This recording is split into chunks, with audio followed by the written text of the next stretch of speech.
The widowed heiress's children couldn't sleep, until the gardener did something that changed everything. Emily Parker watched for the 23rd consecutive night as the lights remained on in her children's room. 7-year-old Lily, 5-year-old Ethan, and little Noah, just 3 years old, stayed awake, clinging to each other as if trying to protect a secret they didn't fully understand themselves. Then she heard slow footsteps in the hallway. Approaching the slightly open door, she saw Carl, the estate's gardener, standing on the threshold with deep concern etched on his sun-tanned face. "Mrs. Emily, may I speak with you for a moment?" he murmured, adjusting the straw hat between his calloused hands. Emily went downstairs to the living room, where the dim light of the lamp cast dancing shadows on the walls. Carl had worked on the estate for over 15 years, even before her marriage to Daniel. He was a simple man, a father of 2 grown children, who had always shown special affection for the kids in the house.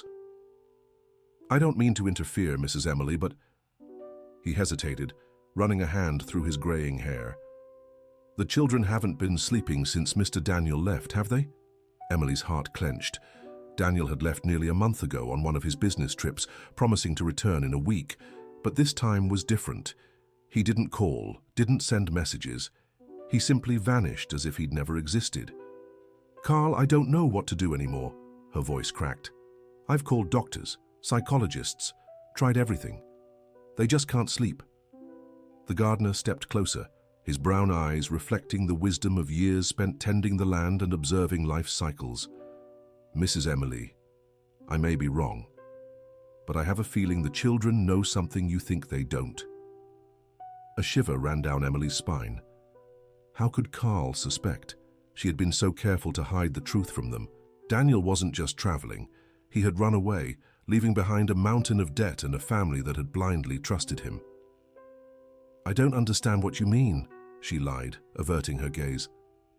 "Mrs. Emily, I've worked in this house a long time. I've seen these children born and raised, and I also saw when Mr. Daniel left that night carrying 2 large suitcases, not just his work briefcase." Carl's words hit Emily like a stone in her stomach. She thought no one had noticed. Daniel had left in the early hours, claiming a business emergency. But Carl was right. He had taken far more luggage than needed for a simple work trip. "The children saw their father leaving with the suitcases, didn't they?" Carl continued gently. "That's why they can't sleep. They're waiting for him to come back, but deep down they know this time is different." Emily collapsed onto the sofa, finally letting the tears she had held back for weeks flow freely. Carl remained standing, respectful but present. "He abandoned us, Carl," she whispered.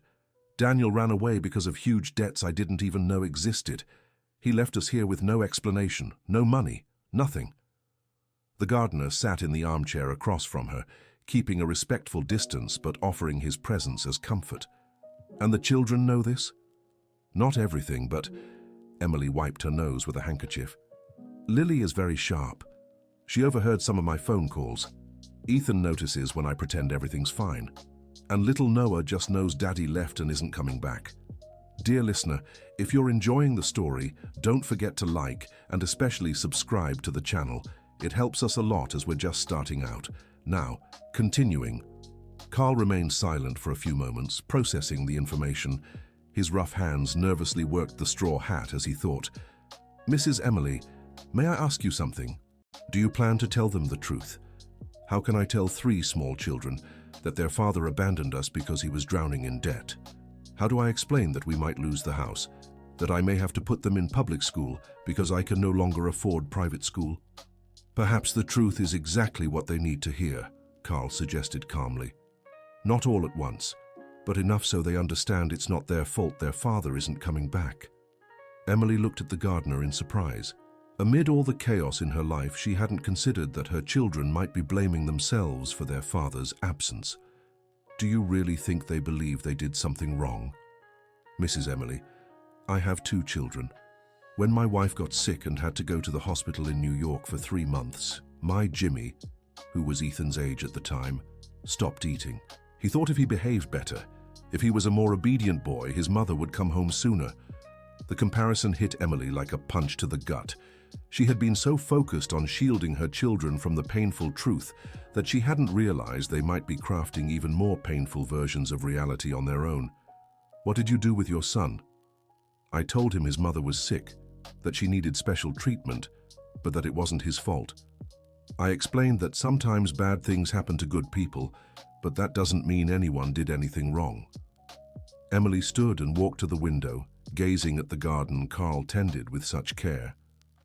Even in the darkness of night, she could make out the shapes of the rose bushes, the hydrangeas, and the small orchard Daniel had admired so much.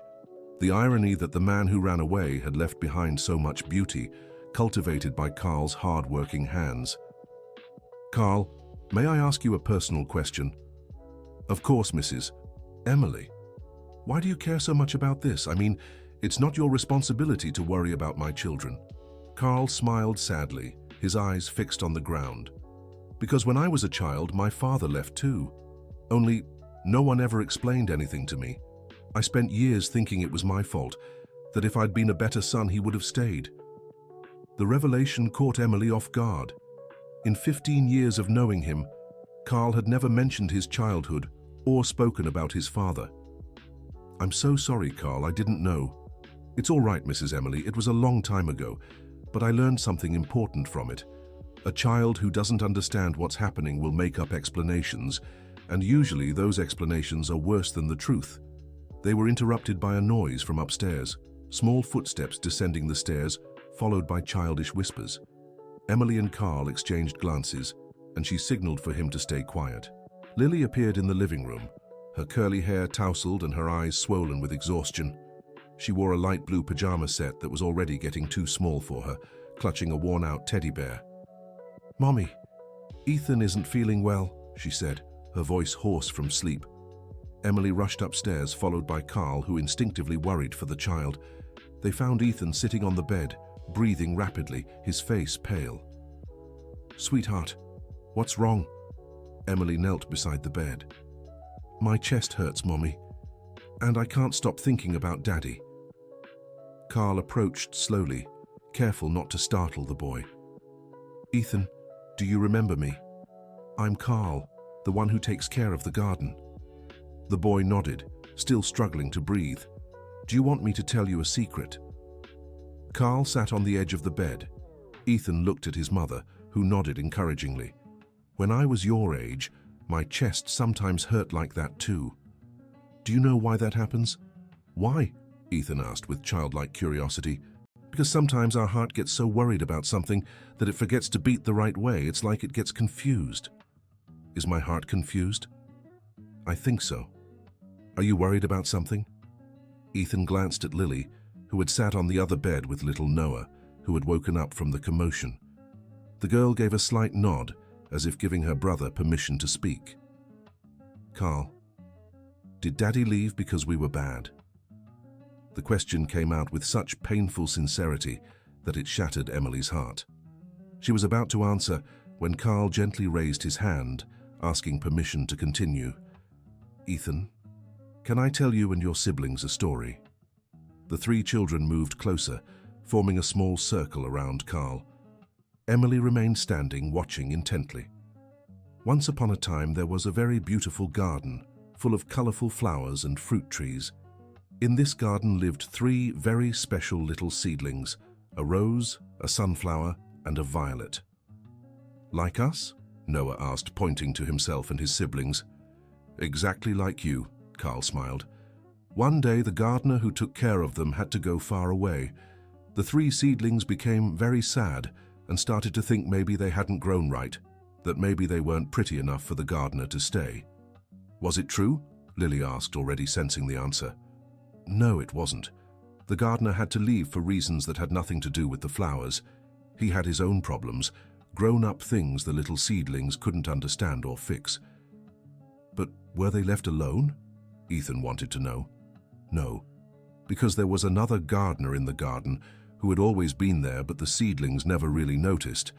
And this gardener knew something very important, that beautiful, healthy flowers like them always find a way to keep growing, even when things get hard." Noah moved closer to Carl, resting his little head on his arm. Carl, are you the other gardener in the story? The other. The 3-year-old's question carried such pure innocence that Carl felt his eyes well up. I'd really like to be, Noah, if you and your mommy would let me.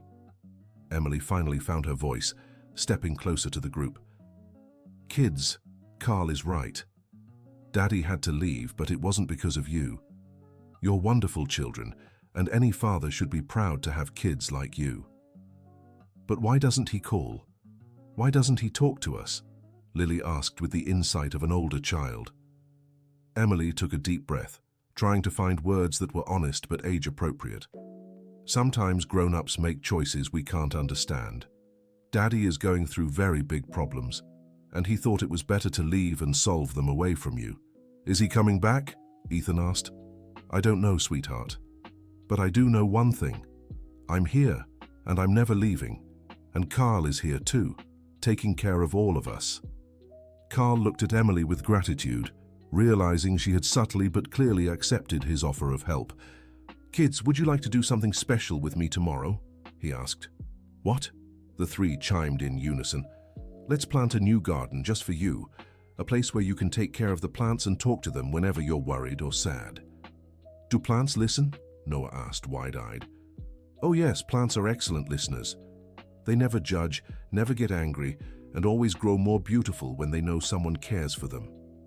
For the first time in weeks, Emily saw a different spark in her children's eyes. It wasn't full joy yet, but it was hope. And hope, she knew, was the first step toward healing. Now, how about we all try to get a little sleep, suggested Carl. Tomorrow will be an important day and you'll need energy for planting. Carl, can you stay here until we fall asleep? Ethan asked. Carl looked at Emily, who nodded. Of course I can. I'll stay right here in the chair. If you wake up during the night, you'll know you're not alone.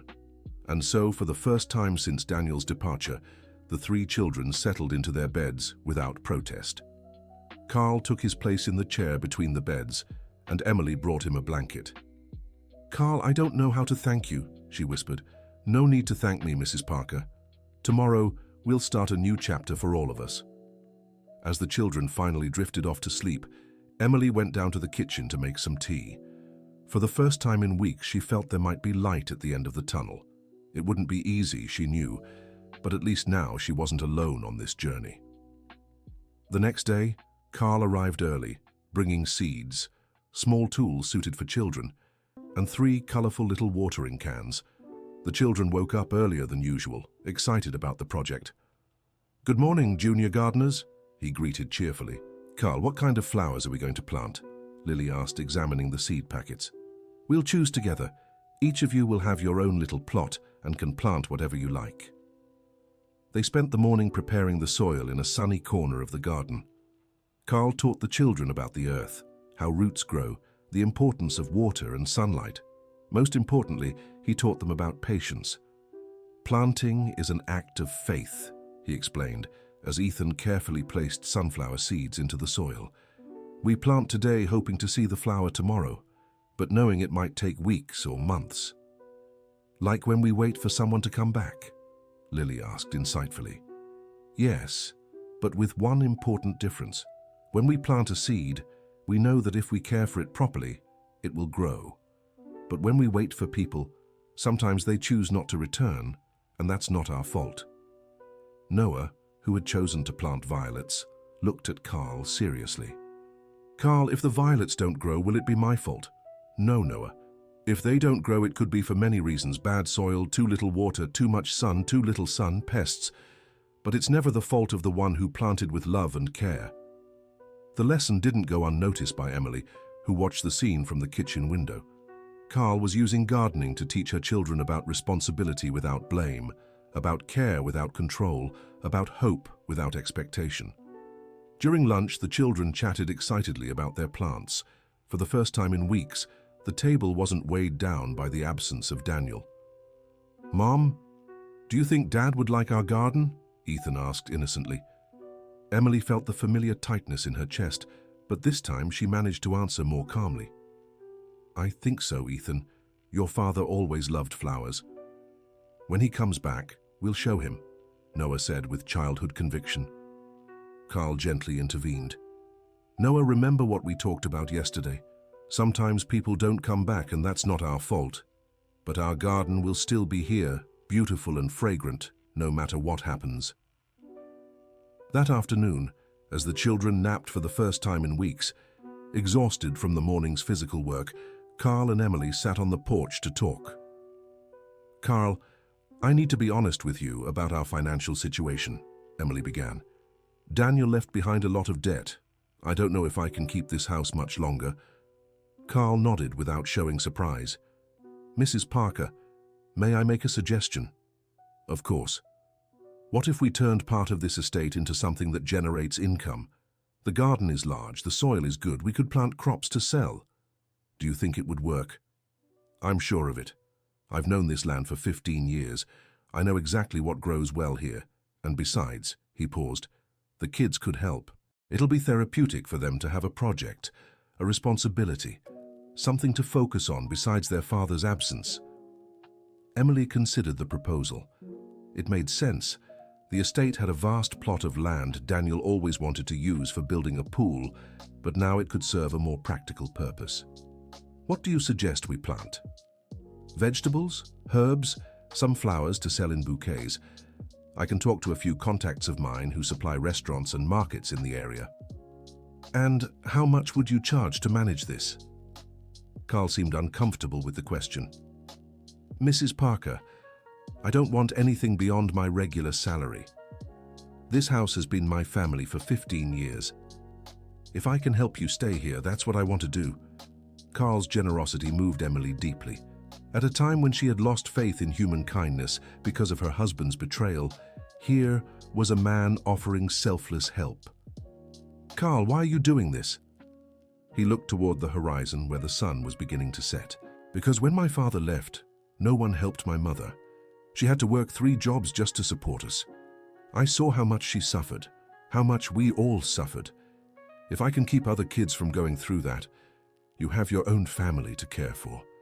My kids are grown now, Mrs. Parker. My wife works as a nurse at the health clinic. We live simply but comfortably. And honestly, tending this land and these kids isn't work to me, it's a calling." That night, for the second time in a row, the children slept. It wasn't deep, restful sleep yet, but it was real sleep. Emily managed to rest for a few uninterrupted hours for the first time in nearly a month. The next morning, Carl arrived with a surprise. His wife, Deborah, a friendly woman around 50 with graying hair tied in a bun and a warm smile. "Deborah works with medicinal plants," Carl explained. "She can teach the kids about herbs that help with sleep and calm anxiety." "Hi, kids," Deborah greeted cheerfully. "I hear you're the estate's new gardeners." Lily, always more wary of strangers, approached slowly. "Do you know about plants too?" "I sure do, sweetheart. You know, my grandmother taught me that plants can be natural remedies when we're sad or worried." "How?" Ethan asked, intrigued. "For example, do you know chamomile?" The children shook their heads. Chamomile is a tiny white flower, and when we make tea with it, it helps people feel calmer and sleep better. Noah perked up. "Can we plant chamomile in our garden?" "Of course, and we can also plant lavender. It has a lovely scent that chases away sadness." Dear listener, if you're enjoying the story, don't forget to like and especially subscribe to the channel. It helps us a lot as we're just starting out. Now, continuing. While Deborah taught the children about medicinal plants, Carl spoke with Emily about plans for the market garden. "Mrs. Parker, I've done some calculations. If we plant wisely, in 6 months you could have a monthly income that covers at least half the household expenses." "You're sure about that?" "I am, yes. And there's more. I spoke with my Deborah last night, and she had an interesting idea." "What idea?" "How about turning this estate into a place where other families can come to learn about therapeutic gardening? Deborah can give workshops on medicinal plants, I can teach growing techniques, and the kids can be our junior assistants." Emily was intrigued by the possibility. Would that really work? "Mrs. Parker, there are plenty of people out there facing struggles like yours. People who lost their jobs, who are dealing with depression, who have children with emotional difficulties. Gardening is therapy, and there's a market for it." The idea was ambitious, but it made sense. The estate had enough space, and Carl and Deborah had the necessary knowledge. How long would it take to set this up? For the commercial garden, about 3 months. For the workshops, around 6 months, since we'd need to establish our reputation in the area first. Emily felt a spark of hope she hadn't felt in a long time. It wouldn't be easy, but for the first time since Daniel left, she could picture a future for herself and her children. That afternoon, something unexpected happened. Lily found Carl crying quietly near the tool shed. "Carl, why are you sad?" the girl asked with childlike honesty. Carl quickly wiped his eyes, trying to hide it. "It's nothing, Lily. Just remembering some things." "About your dad who left?" Her perceptiveness surprised him. "How did you know that?" "I heard you telling Mommy. Carl, do you still get sad when you think about him?" Carl crouched down to Lily's level. "Sometimes, yes. Even after a long time, we still miss the people who are gone. But you turned out okay, right? You grew up and became a good person." "I did, yes. You know why?" "Why?" "Because I had people who took care of me, just like I'm taking care of you now. And because I learned we can choose to be different from our parents." "What do you mean?" "My father abandoned me, but I chose never to abandon anyone. Your dad left, but you can choose to be someone who stays, who cares, who doesn't give up on the people you love." Lily grew thoughtful for a moment. "Carl, do you think I'll be a good mom when I grow up?" "I think you'll be a wonderful mom, Lily. You know why?" "Why?" "Because you already know what it's like to miss someone. That'll make you cherish the people in your life even more." Their conversation was interrupted by Ethan and Noah, who came running to find their sister. "Lily, come see! Our seeds are already sprouting!" Ethan shouted excitedly. Sure enough, tiny green shoots were beginning to appear in the beds they had planted days earlier. The children were thrilled by the discovery. "Carl, they grew so fast," Noah marveled. "That's because you took such good care of them, watered them at the right time, chose a spot with good light.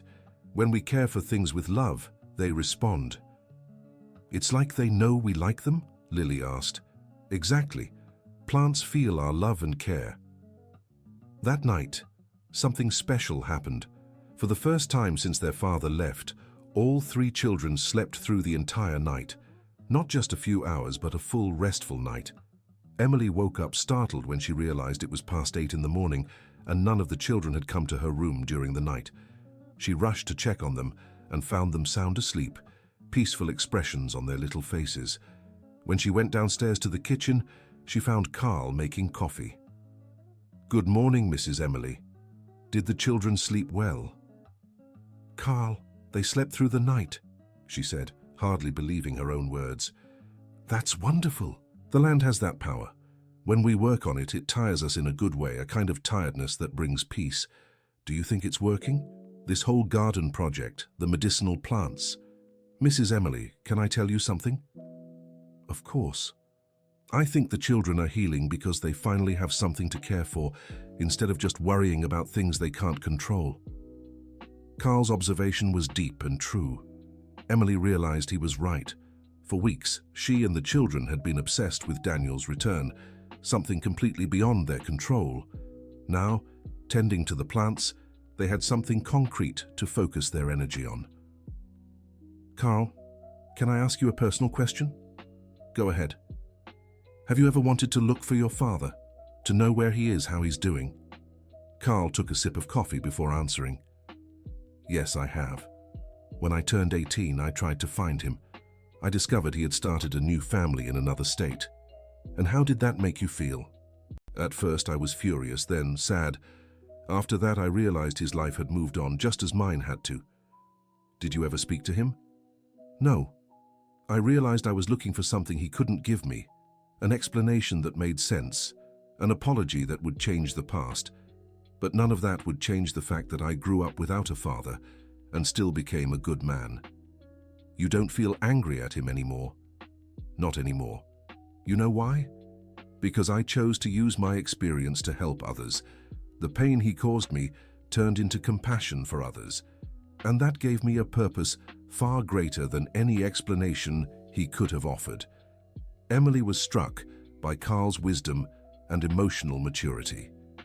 Here was a man who had turned a deep wound into a source of healing for others. Carl, how does your wife feel about all your involvement with our family? Deborah supports me completely.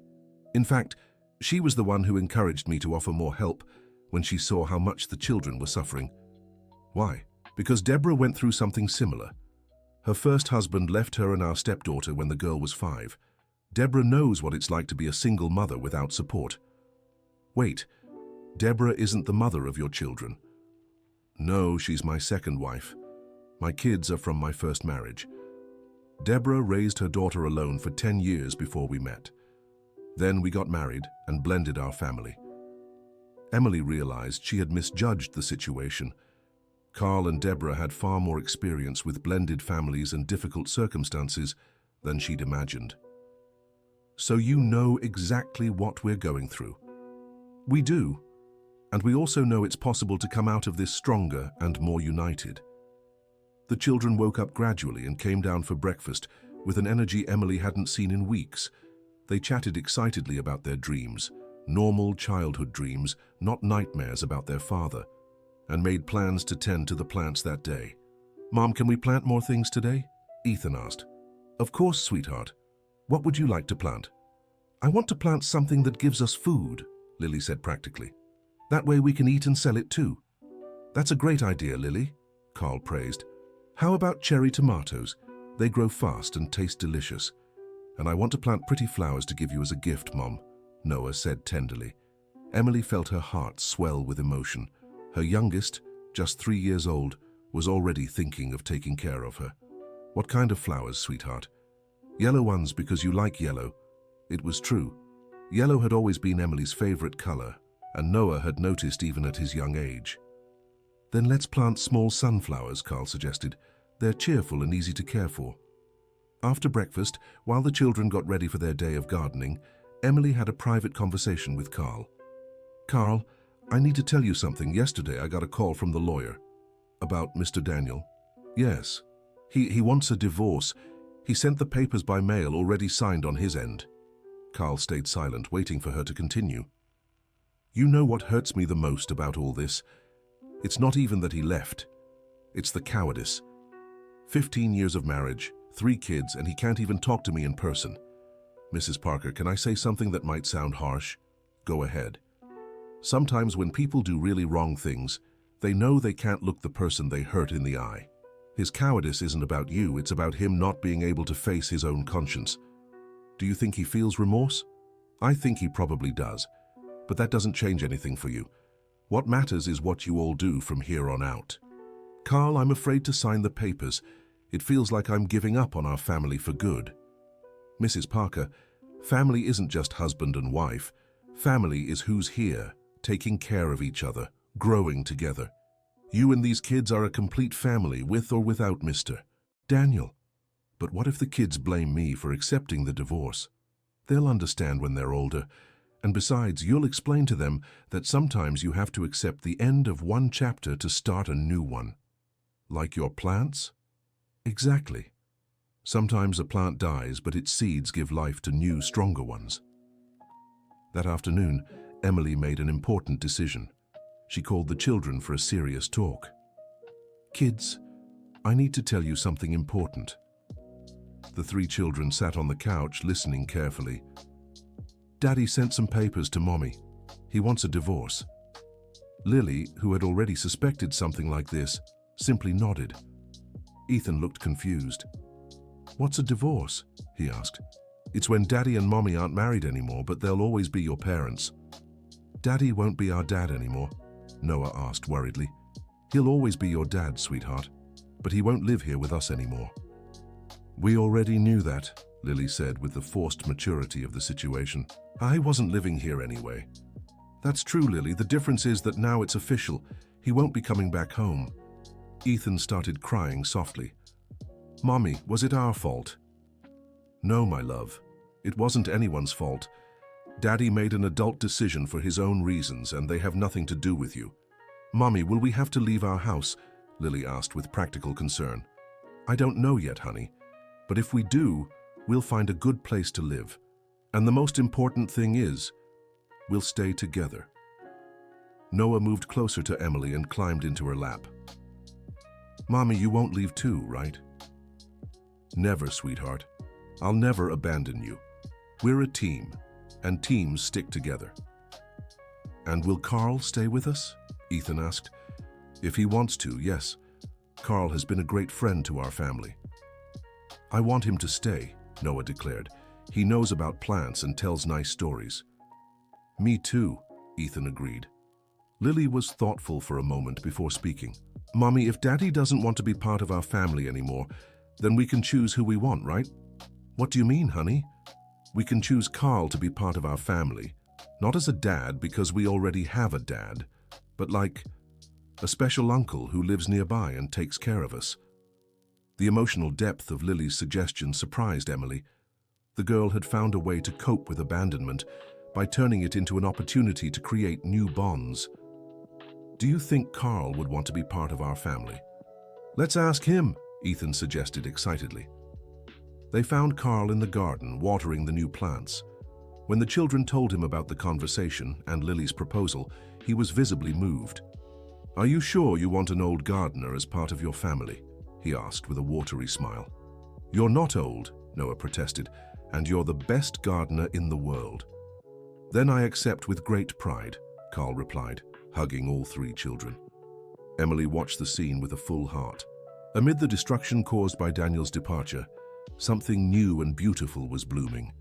That night, for the first time since Daniel had left, Emily managed to sign the divorce papers without feeling like she was betraying the family. Instead, she felt she was freeing them all to build something new and stronger. In the weeks that followed, the household routine changed completely. The children woke up early, eager to tend to the plants. Carl arrived right after breakfast and stayed until late afternoon. Deborah came 3 times a week to teach them about medicinal herbs and help organize the future commercial garden. The transformation wasn't just in the garden. The children were noticeably calmer, slept better, and ate with more appetite. Emily also felt different. The constant anxiety had been replaced by cautious but real hope. A month after the divorce conversation, something unexpected happened. Daniel called. Emily was in the kitchen when the phone rang. Seeing his name on the screen made her stomach churn. Hello? Emily, it's me. Daniel's voice sounded distant, tired. Where are you? In Florida. Emily, I got the divorce papers you signed and sent back. And? I wanted to talk to the kids. Explain what, Daniel? That you ran away in the middle of the night. That you abandoned 3 young children without a word of explanation. That you left us with debts I didn't even know existed. Emily, I was desperate. The debts.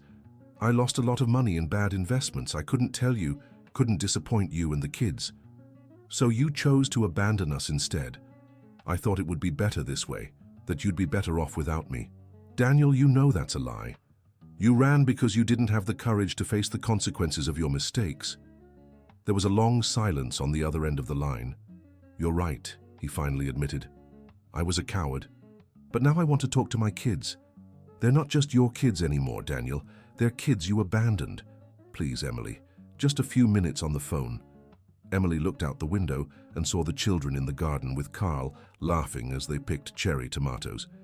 They looked genuinely happy for the first time in a long while. Daniel, can I ask you something? Go ahead. Do you plan on coming back? I don't know. I'm still trying to sort things out here. Then why do you want to talk to the kids? To give them false hope, to confuse them even more? I just want them to know I love them. Daniel, love isn't just pretty words. Love is staying. Love is caring. Love is not abandoning when things get hard. Emily, you want to talk to the kids?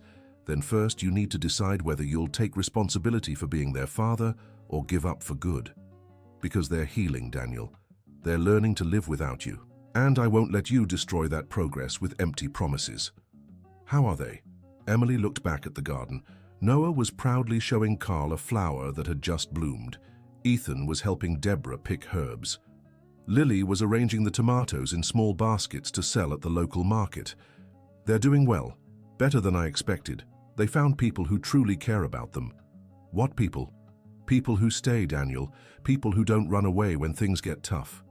Dear listener, if you're enjoying the story, take a moment to like and especially subscribe to the channel. It helps us a lot as we're just starting out. Now, continuing.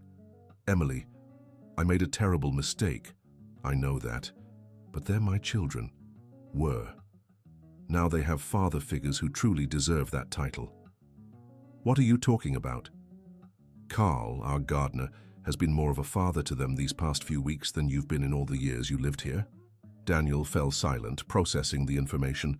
Are you involved with the gardener? Daniel, that's none of your business. You lost the right to have a say in my life when you decided to sneak away in the middle of the night. But, no buts, Daniel. You made your choice. Now I'm making mine. And what's your choice? My choice is to protect these children from more pain. If you want to talk to them, it'll have to be in person. You'll have to look them in the eye and explain why you left. And you'll have to commit to being present in their lives, not just calling when guilt gets the better of you. Emily, I can't come back now. I still have problems to sort out here. Then you already have your answer. When you've solved your problems and are ready to be a real father, then you can call again. Emily hung up the phone with trembling hands. She was nervous, but also felt strangely strong. For the first time since Daniel left, she had stood up for her family without hesitation. Carl appeared in the kitchen a few minutes later, concerned. Mrs. Emily, is everything all right? The kids said they saw you on the phone and it looked like a difficult conversation. It was Daniel. Carl stepped closer, offering silent support. Did he want to talk to the kids?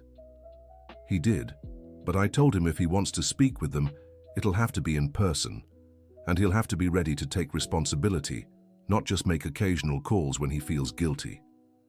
You did the right thing. Carl, can I ask you a tough question? Of course.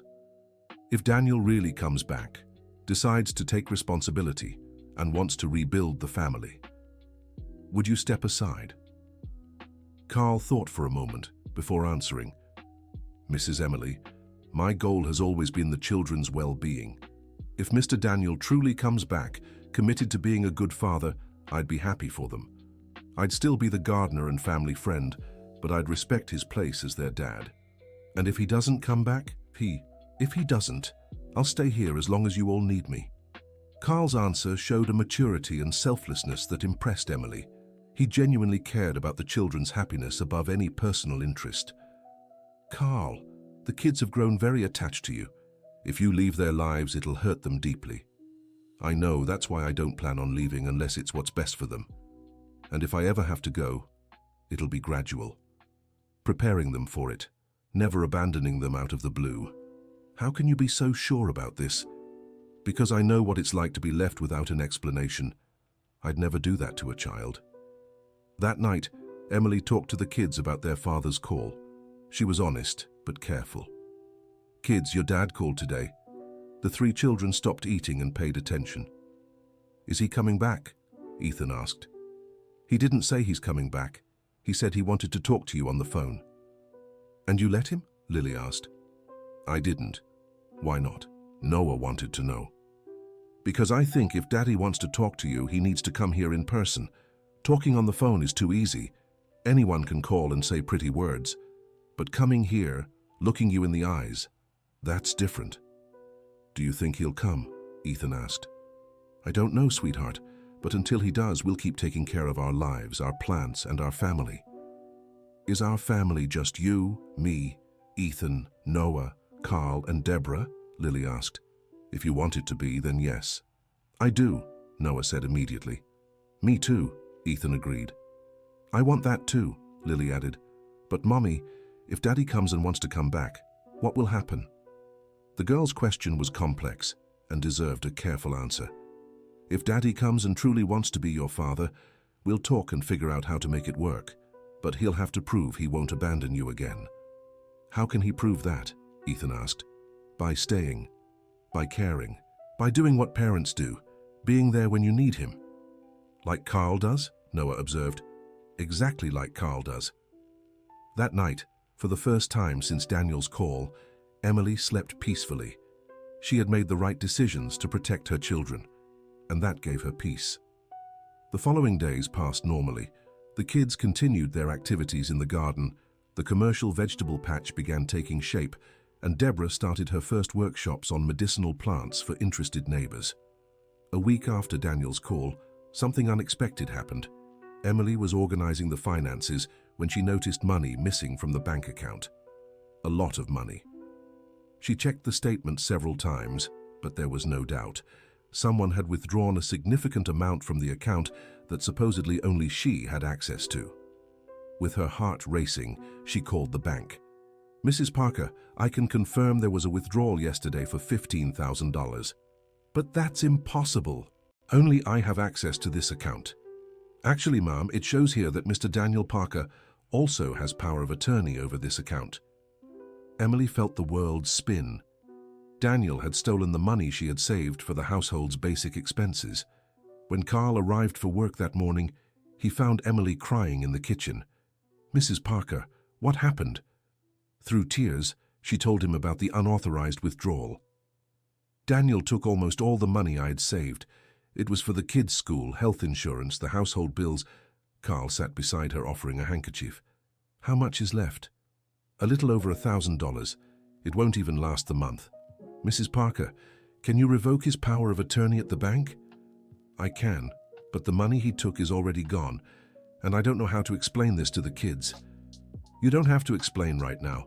Let's focus on solving the practical problem first." "How, Carl? I don't have any way to get more money." "Mrs. Parker, remember our plan for the commercial vegetable patch? Maybe it's time to speed things up." "But you said it would take about 3 months to start turning a profit." "A big profit, yes. But we can start small right away. We have cherry tomatoes ready to harvest, fresh herbs, some flowers. We could set up a stand at the Saturday market." "Do you think we could raise some money that way?" "I'm sure of it. And besides, I can advance my salary this month to help with the most urgent bills." "Carl, I can't accept that." "Mrs. Parker, we're family now. Family helps each other." That afternoon, Carl talked to the kids about the Saturday market without mentioning the financial trouble. "Hey everyone, how about we set up a little stand at the market to sell our produce?" "What produce?" Lily asked. "The tomatoes you planted, Deborah's herbs, Ethan's flowers." "Will people really want to buy them?" Ethan doubted. "Of course they will. You grew them with so much care. People can feel that." "Can I help sell them?" Ethan asked excitedly. "Absolutely. You'll all be my special helpers." For the rest of the week, the children threw themselves into preparing the products for the market with contagious enthusiasm. Lily made colorful labels, Ethan sorted the tomatoes by size, and Noah put together little bouquets with the flowers he had planted. Deborah contributed dried herb sachets and small jars of seasoned olive oil. Carl built a simple but pretty stall with leftover wood from other projects. Emily watched everything with a mix of hope and anxiety. It was heartwarming to see the children so invested in the project, but she knew the market's success was crucial for the family's financial survival. On Friday night, the eve of the market, Emily had another difficult conversation with the children. "Kids, I need to tell you something. Our money situation is tight." "Why, Mom?" Lily asked. "Your dad took money from our account without telling me, money that was meant to pay our bills." "He stole our money?" Ethan asked, outraged. "It wasn't exactly stealing, because technically he still had access to the account, but he took money that was supposed to take care of you." "Mom, are we going to lose our house?" Lily asked worriedly. "We won't lose our house if we work together. That's why tomorrow's market is so important, and why the commercial garden we're planting with Carl is so important." "Will we really make enough money?" Noah asked. "I don't know, sweetheart, but we're going to try our hardest." "Mom, what if it doesn't work?" Ethan wanted to know. "If it doesn't, we'll find other solutions. Maybe I'll have to look for a job, maybe we'll have to move to a smaller house. But the important thing is, we'll stay together." "Will Carl stay with us even if we move?" Lily asked. "You'd have to ask him that." The children ran to the garden, where Carl was organizing the products for the next day. "Carl, if we have to move to a smaller house, will you still be part of our family?" Noah asked directly. Carl stopped what he was doing and crouched down to their level. Kids, you can live wherever you want in any house. I'll keep being your friend and looking after you for as long as you'll have me." "Even if it's far away?" Ethan asked. "Even if it's far away. Family isn't about where you live. It's about who you love and who loves you back." "But what if Mum can't pay you to work in the garden anymore?" Lily asked with the practical concern that defined her. "Lily, can I tell you a secret?" The three children leaned in, curious. "I don't work here just for the money. I work here because you matter to me. If one day your mom can't pay me, I'll still take care of your garden because I want to, not because I have to." "Why?" Noah asked with childlike simplicity. "Because you've taught me that family is who we choose to love, not just who we're born with." That night, for the first time since the stolen money incident, Emily managed to sleep with less anxiety. Carl's words to the children had comforted her too. She wasn't alone in this fight. On Saturday morning, everyone woke up early and full of energy. The market started at 7, and they wanted to arrive early to get a good spot. The stall looked beautiful. Deborah brought a colorful tablecloth. The children arranged the products with care, and Carl made little signs about the benefits of each item. "Remember this," Carl instructed the children. "You're the best sellers we have because you planted these things with love. Tell that to the customers." The first few hours were slow. Some people stopped, looked, but didn't buy anything. Emily began to feel nervous. Then an elderly lady approached the stand and started talking to Noah. "Sweetie, did you plant these flowers?" "I sure did, Mum," Noah replied proudly. "I planted them as a gift for my mum, but Carl said we could sell some too to help our family." "How lovely, dear. And why do you need to help your family?" "Because my dad left and took our money," Noah answered with the brutal honesty of little children. Emily was mortified, but the woman smiled tenderly. "You know what? I'll take all these flowers, and these tomatoes too. How much for everything?" When Emily told her the price, the woman paid without haggling and even left a generous tip. "Sweetheart," she said to Noah, "you said something very important. Family is about taking care of each other. You're on the right path." After that first sale, others followed. People were charmed by the children, by the story behind the products, by the visible care put into each item. Lily turned out to be a natural salesperson, explaining in detail how each product had been grown. Ethan enthusiastically shared the medicinal properties of the herbs Deborah had taught them about, and Noah simply won everyone over with his spontaneity and joy. By the end of the day, they had sold nearly everything and collected an amount that, while it wouldn't solve all their problems, brought significant relief. "Mom, we did it," Ethan cheered. "You sure did, my love. You were all wonderful." "Carl, can we come to the market every week?" Lily asked. "Of course you can. And next week we'll have even more to sell." On the way home, the children were euphoric. They had discovered they could truly contribute to supporting their family, and it gave them a sense of purpose and self-worth they hadn't felt in a long time. "Mom," Lily said thoughtfully, "you know what?" "What, sweetheart?" "I think Dad did us a favor by leaving." Emily was surprised by the statement. "Why do you say that?" "Because now we've learned we can take care of ourselves. We've learned to plant, to sell, to work as a team. If he had stayed, maybe we'd never have learned that. And besides," Ethan added, "we have Carl now, who's way better than Dad." "Why do you think Carl is better?" Emily asked, curious. "Because Carl stays when things get hard. Dad just ran away," Noah answered with his childlike wisdom. That night, Emily reflected on her children's words. They were right.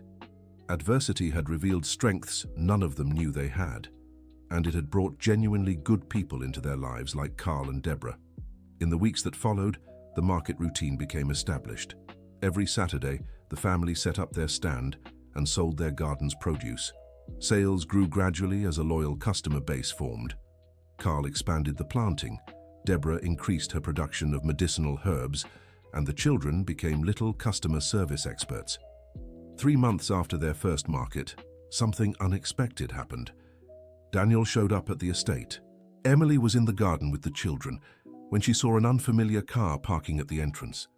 When Daniel stepped out, she felt a mix of anger, nervousness, and, surprisingly, indifference. The children stopped what they were doing, and stared at their father as if he were a stranger. In a way, that's exactly what he had become. "Hi," Daniel said awkwardly. "Dad?" Noah asked, uncertain. "Hi, son. Hi, kids." Lily and Ethan just waved, keeping their distance. The awkwardness was palpable. Carl, who was on the other side of the garden, quietly moved closer, ready to step in if needed. "Daniel," Emily said coldly, "what do you want?" "I wanted to talk to you, to the kids." "Now you want to talk? After almost 4 months of disappearing? After stealing our money?" "Emily, please. I know I made mistakes." "Mistakes?" Her voice rose. "You abandoned 3 young children. You ran away like a coward. You stole the money meant to support your own kids. Those aren't mistakes, Daniel. That's character." The kids watched the argument intently. Carl positioned himself near them, offering silent support. "I came to try and fix things," Daniel said. "How?" Lily asked skeptically. "Are you going to return the money you took?" Daniel seemed surprised by his daughter's assertiveness. "Lily, things are more complicated than you realize." "No, Dad. Things are simple. You took money that wasn't yours and left us with nothing to eat. You didn't go without food." "We didn't because Carl helped us," Ethan cut in, "and because we worked to earn money." "You worked?" Daniel looked confused at Emily. "Yeah, Dad," Noah said proudly. "We have a stall at the market. We sell flowers, tomatoes, and herbs. We earn our own money." Daniel looked around the garden, noticing for the first time the extent of the changes. There were organized flower beds, a small greenhouse, gardening tools sized for kids, and clear signs of hard work and dedication. "Who did all this?" "We did," Lily answered. "Us and Carl." Daniel turned to Carl, who had remained quiet until then. "You're the gardener?" "I'm Carl, yes. And you must be Mr. Daniel. How dare you interfere with my family?" Carl stayed calm in the face of hostility. "I didn't interfere anywhere, Mr. Daniel. When you left, your family needed help. I offered help." "These are my kids." "They are," Carl agreed. "And they're wonderful kids who deserve trustworthy people by their side."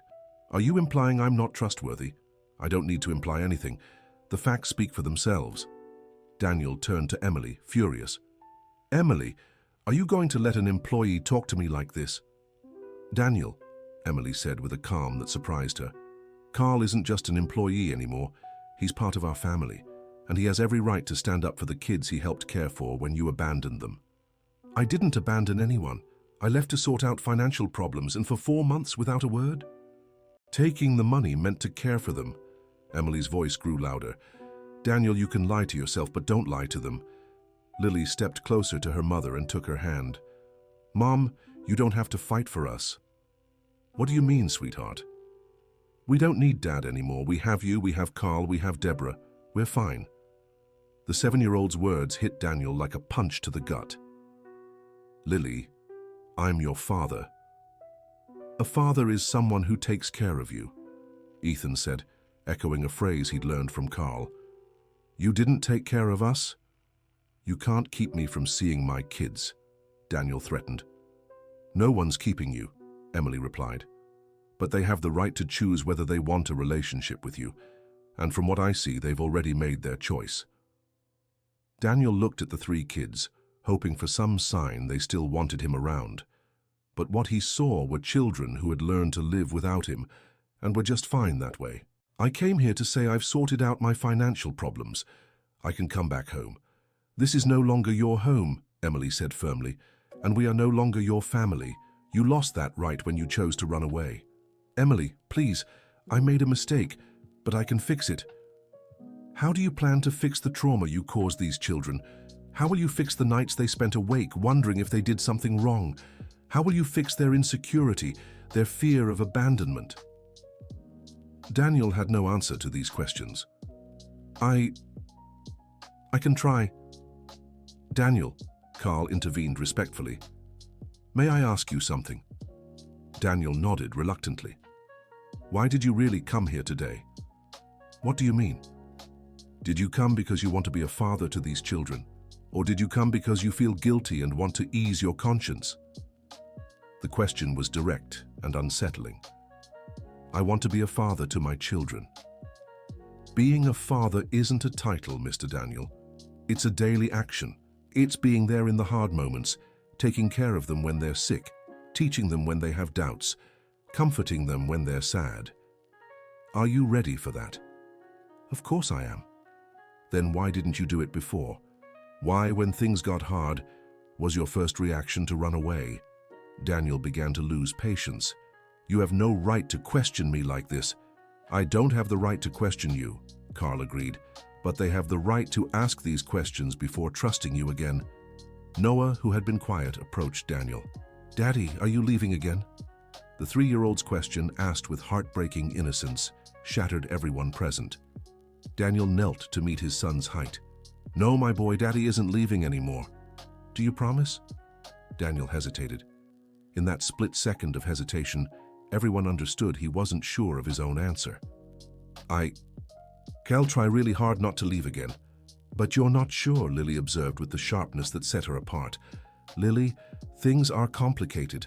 No, Daddy, either you stay or you leave. It's not complicated. Ethan stepped forward too. Daddy, when you left, I was really sad. I thought it was my fault. It wasn't your fault, Ethan. I know it wasn't. Carl explained it to me. But you know what I learned? What? That it's no use being sad waiting for someone who might not come back. It's better to take care of the people who are here and want to stay. The children's words clearly affected Daniel. He realized he had lost far more than he imagined. He hadn't just lost time. He had lost their trust, their unconditional love, the special place a father should hold in his children's hearts. Kids, can you give me a chance? He asked, his voice breaking. What kind of chance? Lily wanted to know. A chance to prove I can be a good father to you. How? Ethan asked. Daniel looked around for inspiration. His eyes landed on the garden, the vegetable patch, the evidence of the hard work they had done in his absence. I can help with the garden. I can learn to plant too. You don't know how to plant? Noah asked, surprised. No, my boy, I never learned. Carl can teach you, the boy offered generously. He's a really good teacher. Carl and Daniel exchanged glances. The situation was awkward for both, but Noah's innocence had created an unexpected bridge. Carl, Daniel said with difficulty, would you be willing to teach me about gardening? Carl considered the question carefully before answering. Mr. Daniel, I can teach anyone who truly wants to learn. But planting takes patience, dedication, consistency. You can't start a project and abandon it when it gets hard. The metaphor wasn't lost on anyone. I understand, Daniel said, and I'm willing to learn. Dad, Lily said, if you really want to learn, you can come here on weekends, but you can't live here anymore. Why not? Because we don't trust you anymore, she said with brutal honesty. You have to prove you've changed before we let you come back home. Emily was impressed by her daughter's maturity. At just 7 years old, Lily had found a solution that protected the family while still giving Daniel a chance to redeem himself. And if I show I've changed? Daniel asked. Then we'll talk again, Ethan replied. But you have to really show it, not just say it. How long? I don't know, Noah said, until we believe in you again. Daniel realized there was no room for negotiation. Either he accepted the children's terms, or he'd lose them forever. All right, he agreed. I accept. Can I come next Saturday? You can, Lily said, but you can't interfere with our market. We take Saturdays seriously. What about Sunday, then? Daniel suggested. The kids looked at Carl, who nodded. Sunday works. We can tend to the garden and you can learn. Daniel stood up, knowing the conversation was over for now. Emily, can I talk to you in private? You can, but make it quick. They stepped a few feet away, still within the children's sight. Emily, I know I ruined everything, but I want to fix it. Daniel, you don't understand. You can't just fix what you did. You caused deep wounds in these children. They spent months thinking they were to blame for you leaving. I didn't know. You didn't know because you didn't want to know. You ran away without looking back. And now, what do you want me to do? I want you to be patient. Come here every Sunday, even when you're tired, even when you have other plans. Prove you can be consistent. What about us? Is there any chance of... Daniel, there is no us anymore. That ended when you chose to run away. But there might be a future where you're a present father to these kids, if you truly change. What about the gardener? Carl is part of our family now. If you can't accept that, then you haven't understood anything that's happened here. Daniel nodded reluctantly and said goodbye to the kids, promising to return the following Sunday. After he left, the children gathered around Emily and Carl. "Mom, do you think Dad has really changed?" Ethan asked. "I don't know, sweetheart, but you did the right thing. You gave him a chance to prove himself while still protecting yourselves." "What if he can't prove it?" Lily asked. "Then you'll know you did everything you could. Sometimes people can't change, and when that happens, it's not our fault." "Carl," Noah asked, "will you stay even if Dad comes back?" "Yes, I will. As long as you want me here, I'll stay." "Forever," the boy pressed. "Forever." That night, after the children went to bed, Emily and Carl talked on the porch. "Carl, do you think I did the right thing by letting him try to reconnect with the kids?" "I do. The children need this chance to make peace with their father's situation, even if it doesn't work out. And if it does? If he really changes? If it works, it'll be good for them to have their father back, and I'll be happy for them." "You're not jealous," Carl thought before answering. "Emily, can I tell you something?" "Of course." "These past few months, taking care of these kids, being part of this family, I felt more fulfilled than I have in a long time. If Mr. Daniel can become a good father to them, I'll be proud to have been part of the journey that led to that. And if he can't? If he can't, I'll still be here, taking care of them like I always have." "Carl, can I ask you a personal question?" "Go ahead. Do you have feelings for me?" The question caught Carl off guard. He stayed silent for a few moments. "Emily, I care for you deeply. I respect and admire you. You're a strong woman, a wonderful mother. But my priority has always been the children. I don't want any feelings of mine to complicate their situation. And if it didn't complicate things? If it didn't, then yes, I do have feelings for you, but now isn't the right time for that." "When would be the right time?" "When the children are completely safe and stable, when they no longer have to worry about abandonment or drastic changes." Emily nodded, understanding the wisdom behind Carl's caution. "You're a very special man, Carl. You're a very special woman too, Emily, and that's why you deserve someone who puts you and the children first, always." The following Sunday, Daniel arrived right on time.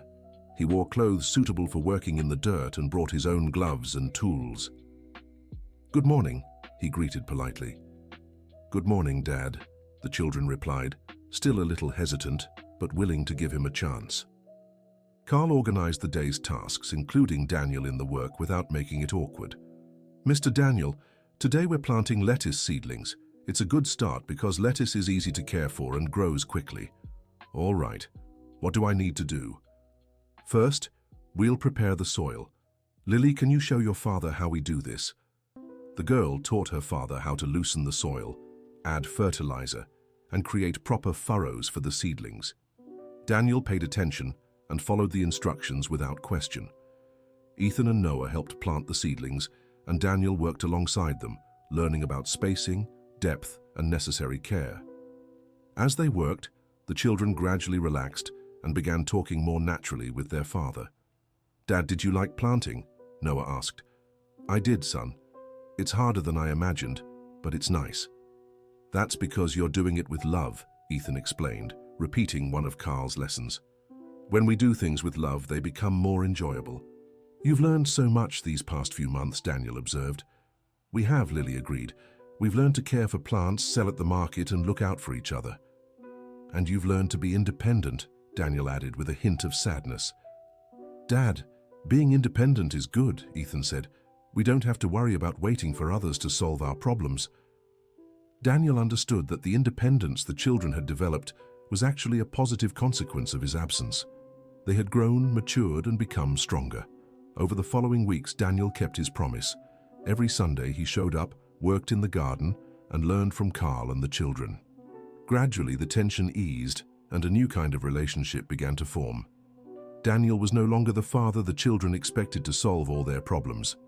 He had become an adult who participated in the family, but didn't lead it. It was a different dynamic, but it worked. 3 months after Daniel's first visit, something significant happened. The children started inviting him to join them for activities during the week. "Dad, do you want to come to our market on Saturday?" Lily asked. "Do you want me there?" "We do. You can help carry the heavy things. And you can meet our customers," Ethan added. "They always ask about our family."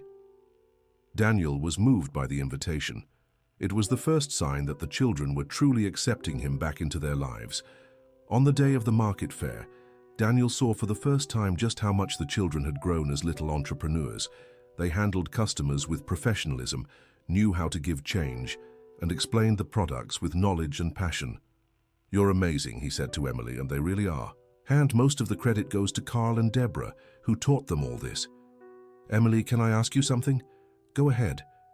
"Do you think you'll ever fully forgive me?" Emily thought carefully before answering. "Daniel, I don't hold anger toward you anymore, but fully forgiving, that will depend on what you do from here on out. Forgiveness isn't something you give all at once. It's something built through consistent actions over time." "And is there any chance we could rebuild our family?" "The family has already been rebuilt, Daniel. It just includes other people now besides us. If you can be part of this new arrangement, respecting the space Carl and Deborah hold in the children's lives, then yes, you can be part of it too." "Like a blended family?" "Exactly. It won't be like before, but it can be something new and good." Daniel spent the rest of the day observing the dynamics of this new family. He saw how Carl interacted with the kids, with authority when needed, but always with respect and affection. He saw how Deborah treated them, not as a replacement mother figure, but as a beloved aunt who genuinely cared for them. He saw how Emily had grown stronger, more independent, more confident, and he realized that in a way his leaving had been the catalyst for everyone to become better versions of themselves. The end of the story. So, dear listener, what did you think of this story of resilience and family? How do you see Emily and the children's decision to give Daniel a second chance? Do you believe people can truly change when they face the consequences of their mistakes? Share your thoughts in the comments. I'd love to hear your perspective on this journey of family rebuilding. Don't forget to like and subscribe to the channel so you don't miss other heartfelt stories like this one.